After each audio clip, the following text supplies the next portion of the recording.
3 కప్పుల వెనుక మర్డర్ మిస్టరీలా మిగిలిపోతుంది అనుకుని హత్య చేశారు. కానీ చంపిన 2 రోజులకే దొరికిపోయారు. హర్యానా గురుగ్రామ్లోని షికోపూర్ గ్రామంలో రాజేంద్ర అనే వ్యక్తి ఉంటున్నాడు. ప్రస్తుతం ఇతని వయసు 52. ఇతనికి పెళ్లై ఒక కొడుకున్నాడు. ఇతను పేయింగ్ గెస్ట్ ఆపరేటర్. అంటే ఈ రాజేంద్రకు సెక్టార్ 1 ఐఎంటీ మనేసర్ లో ఓ ఇల్లు ఉంది. అందులో పేయింగ్ గెస్ట్ బిజినెస్ చేస్తున్నాడు. ఎక్కడెక్కడి నుండో వచ్చి చదువుకునేవారు హాస్టల్లో ఉండలేక కొంతమంది ఇలాంటి పేయింగ్ గెస్ట్ లో ఉంటారు. దాన్ని బేస్ చేసుకునే రాజేంద్ర ఆ బిజినెస్ చేస్తూ బాగానే స్థిరపడ్డాడు. అయితే తనుండేది షికోపూర్ లో కాబట్టి అప్పుడప్పుడు అక్కడికి వెళ్లి దాని బాగోగులు చూసుకునేవాడు. ఇక ఆ క్రమంలోనే అదే ప్రాంతంలో ఉంటున్న సుష్మా రాజేంద్రకు పరిచయమైంది.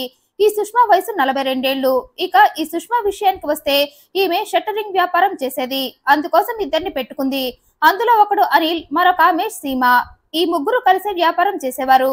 ఇక రాజేంద్ర పరిచయంతో అతనికి సన్నిహితురాలైపోయింది సుష్మా. అంటే మరో మీనింగ్ ఏం లేదు, జస్ట్ ఫ్రెండ్స్ లా ఉండేవారిద్దరు. బిజినెస్ గురించి, డబ్బులు ఎలా సేవింగ్ చేసుకోవాలి వంటి విషయాలపై ఎక్కువగా మాట్లాడుకునేవారు. దీంతో ఆ ముచ్చట కాస్త ఓసారి మనీ రొటేటింగ్ సేవింగ్ స్కీమ్ దాకా వెళ్ళింది. ఆ స్కీమ్ ద్వారా డబ్బులు పొదుపు చేసుకోవచ్చు. అందుకే ఇద్దరు ఆ స్కీమ్ గురించి డిస్కస్ చేసుకుని ఫైనల్ గా ఆ స్కీమ్ ని రాజేంద్ర స్టార్ట్ చేద్దాం అనుకున్నాడు. అందుకోసం ఓ కమిటీని ఏర్పాటు చేసి అందులో 10 లక్షల రూపాయలు పెట్టుబడి కూడా పెట్టాడు రాజేంద్ర. అయితే ఆ డబ్బుని స్వయంగా తను కమిటీలో ఇన్వెస్ట్ చేయకుండా సుష్మ చేతికిచ్చాడు. అప్పటికే చాలా కాలం నుండి సుష్మను ఈ రాజేంద్ర చూస్తూ ఉండటంతో ఆమె మీద ఉన్న నమ్మకంతో 10 లక్షల రూపాయలను ఆమె చేతికిచ్చి ఆ డబ్బుని కమిటీలో పెట్టుబడిగా పెట్టమన్నాడు. ఇక ఆ డబ్బు తీసుకున్న సుష్మ హ్యాపీగా సరే అంది. కానీ ఆ తర్వాత ఉలుకు పలుకు లేకుండా ఉంది. కమిటీలో నేను ఇచ్చిన 10 లక్షలు పెట్టావా? మనీ స్కీమ్ ఏమైంది? ఎంతవరకు వచ్చింది? పెట్టుబడి పెట్టా కదా, మరి లాభాల సంగతి ఏంటంటూ సుష్మను ప్రశ్నించాడు. కానీ సుష్మ మాత్రం నోరున్న మోగదానిలా గమ్మునుంది. ఎన్నిసార్లు ఎన్ని రకాలుగా రాజేంద్ర తన డబ్బు గురించి అడిగినా సుష్మ మాత్రం నోరు విప్పలేదు. అయినా రాజేంద్ర వదల్లేదు. మరి వదులుకోవటానికి 1-2 వేల 10 లక్షలు అంత ఈజీగా వదులుకోలేడు కదా. అందుకే ప్రతిరోజు సుష్మను డబ్బు గురించి నిలదీయటం ప్రారంభించాడు. దీంతో సుష్మ నోరు విప్పక తప్పలేదు. స్కీమ్ కోసం పెట్టుబడిగా నువ్వు ఇచ్చిన 10 లక్షల రూపాయలు అసలు నేను కమిటీలో పెట్టుబడిగా పెట్టలేదు. ఆ డబ్బుని నా స్నేహితురాలు కమ్ పార్ట్నర్ అయినా నా దగ్గర పనిచేసే సీమాకు ఇచ్చాను. ఆమెకు అర్జెంటుగా డబ్బు అవసరం ఉండటంతో తప్పక ఆ డబ్బు ఇచ్చానందామే. అయితే అదంతా వింటున్న రాజేంద్రకు కోపం వచ్చింది. నా డబ్బు నాకు వెంటనే తిరిగి ఇవ్వమన్నాడు. అదేదో నీ డబ్బు అయినట్లు నీ ఫ్రెండ్ కి అలా ఇలా ఇచ్చేసావన్నాడు. దీంతో సుష్మ, నేను సీమ ఆ డబ్బు ఎప్పుడు ఇస్తుందో అడిగి చెప్తా అంది. అయితే ఇక్కడ అసలు విషయం ఏంటంటే ఈ సుష్మ అసలు సీమకి పైసా కూడా ఇవ్వలేదు. రాజేంద్ర స్కీమ్ కోసం పెట్టుబడిగా పెట్టమని ఇచ్చిన 10 లక్షలను ఈ సుష్మానే స్వాహా చేసింది. చేతిలో 10 లక్షల సూట్ కేసు పడగానే అమ్మడికి ఆశలు అప్పులు గుర్తొచ్చాయి.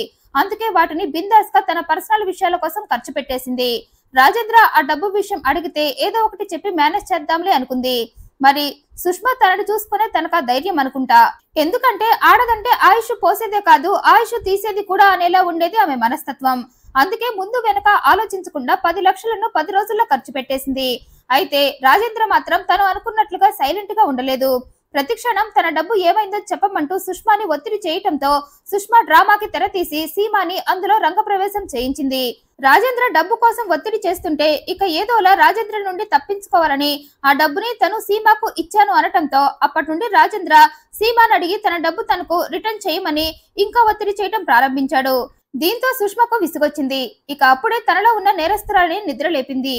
10 లక్షలను రాజేంద్రను తన లైఫ్ లో నుండి తీసేయాలి అనుకుంది. అంటే ఆ 10 లక్షలు తిరిగి ఇవ్వమని అడుగుతున్న రాజేంద్రను చంపేయాలి అనుకుంది. అలా చేస్తే 10 లక్షలు తిరిగి ఇవ్వాల్సిన అవసరమే ఉండదు అనుకుంది. అందుకే సీమాని అడ్డం పెట్టుకుని ఆట మొదలు పెట్టింది. ఆ ఆటకి సీమ కూడా ఒప్పుకుంది.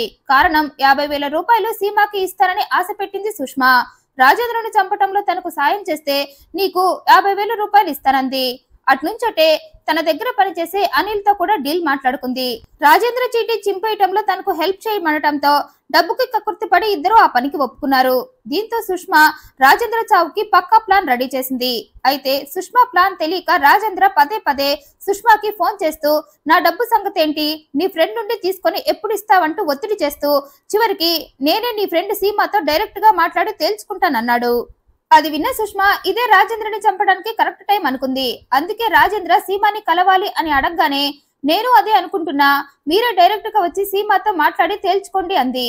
అందుకు సరే అన్న రాజేంద్ర మరి నేను సీమాను కలవటానికి ఎప్పుడు ఎక్కడికి రావాలి అని అడిగాడు. దానికి సుష్మ 2024 నవంబర్ 22న తన ఇంటికి రమ్మంది. మీరు వచ్చే టైంకి సీమాని మా ఇంటికి వచ్చేయమంటారని చెప్తానంది. డన్ అన్నాడు రాజేంద్ర. ఇక ఆ ప్రకారంగానే రాజేంద్ర నవంబర్ 22న తన ఇంటి నుండి స్టార్ట్ అయ్యాడు.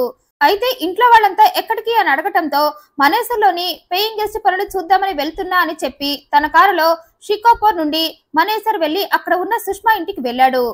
అయితే రాజేంద్ర స్టార్ట్ అయ్యాను అని చెప్పగానే సుష్మా అతని చావుకు రంగం మొత్తం సిద్ధం చేసింది. అనిల్ ని సీమాని వెంటనే తన ఇంటికి రమ్మని ఫోన్ చేసి చెప్పింది. వారు రాగానే మళ్లీ ప్లాన్ మొత్తం ఇద్దరికి గుర్తు చేసింది. రాజేంద్ర రాగానే టీ కప్పులతో అనిల్ ని రెడీగా ఉండమంది. ఓ కప్పులో మాత్రం నిద్ర మాత్రలు కలిపేయమంది. డన్ అన్నాడు అనిల్. ఇక రాజేంద్ర రాగానే ప్లాన్ ప్రకారం 3 కప్పులను రెడీ చేసి అందులో ఒక దానిలో నిద్ర మాత్రలు పొడి చేసి కలిపి అనుమానం రాకుండా 3 కప్పులు తీసుకొని హాల్లోకి వచ్చి మత్తు మందు కలిపిన టీ కప్పును రాజేంద్ర చేతికిచ్చి మిగిలిన 2 కప్పులను సుష్మా సీమాలకు ఇచ్చాడు అనిల్. నువ్వు తాగవా అని రాజేంద్ర అడిగితే నాకు అలవాటు లేదన్నాడు. అవునా అంటూ రాజేంద్ర ఆ టీని చుక్క వదలకుండా కప్పు ఖాళీ చేశాడు. ఆ తర్వాత కొద్ది నిమిషాలకే సోఫాలోనే కుప్పగూలిపోయాడు. అప్పటికే మత్తెక్కేసింది మరి, అందుకే ప్రాణం ఉన్నా లేనివాడిలా పడిపోయాడు. ఇక అలా రాజేంద్ర పడిపోగానే సుష్మా తన విశ్వరూపం చూపించింది. అప్పటికే సాయంత్రం 6 గంటలైంది. ఇక సుష్మా రాజేంద్రపై కూర్చొని అతని పీక కోసేసి చంపేసింది. ఆ తర్వాత అనిల్ ని సీమాను అలర్ట్ చేసి రాజేంద్ర శవాన్ని రేవారి నార్నాల్ రోడ్డుపై పడేసి అతని కార్ తీసుకొని హైవేపై సర్వీస్ లైన్ లో వదిలేయమని చెప్పి శవాన్ని కారులో ఎక్కించింది. సరే అంటూ ఇద్దరు ఆ శవాన్ని తీసుకొని సుష్మా చెప్పినట్లే శవాన్ని అక్కడ పడేసి కారుని సర్వీస్ లైన్ లో వదిలేసి అక్కడి నుండి వెళ్లిపోయారు.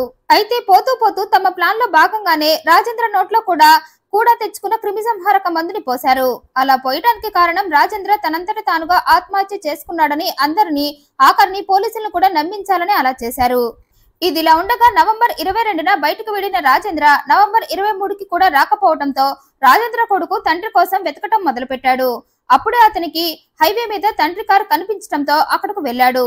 అయితే కారు లాక్ చేసి ఉంది, లోపల మనిషి లేడు. దీంతో అతను బంధువుల సాయంతో ఆ చుట్టుపక్కలంతా తండ్రి కోసం వెతికాడు. కానీ రాజేంద్ర ఆచూకీ తెలియకపోవడంతో అనుమానం వచ్చి పోలీస్ స్టేషన్ లో కేసు పెట్టాడు. నా తండ్రి నవంబర్ 22న బయటకు వెళ్లి ఇంకా ఇంటికి రాలేదంటూ మిస్సింగ్ కేసు పెట్టడంతో పోలీసులు రాజేంద్ర కోసం వెతకడం స్టార్ట్ చేశారు. ఆ క్రమంలోనే నవంబర్ 23న రాత్రి వారికి రేవారి నార్నాల్ రోడ్డుపై రాజేంద్ర శవాన్ని గుర్తించి విషయం అతని ఫ్యామిలీకి చెప్పారు.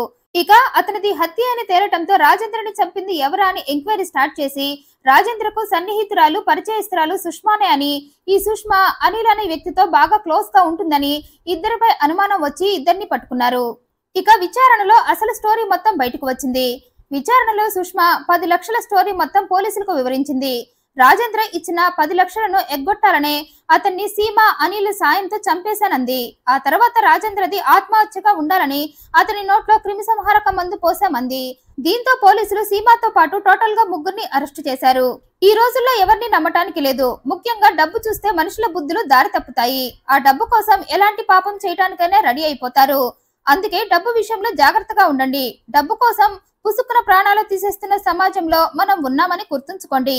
ఈ వీడియోపై మీ అభిప్రాయాన్ని కామెంట్ రూపంలో తెలియజేయండి. మరింత ఇంట్రెస్టింగ్ అండ్ జెన్యూన్ ఇన్ఫర్మేషన్ కోసం ఈ వీడియోని లైక్ చేయండి, షేర్ చేయండి, ఛానల్ ని సబ్స్క్రైబ్ చేయండి. Thank you for watching.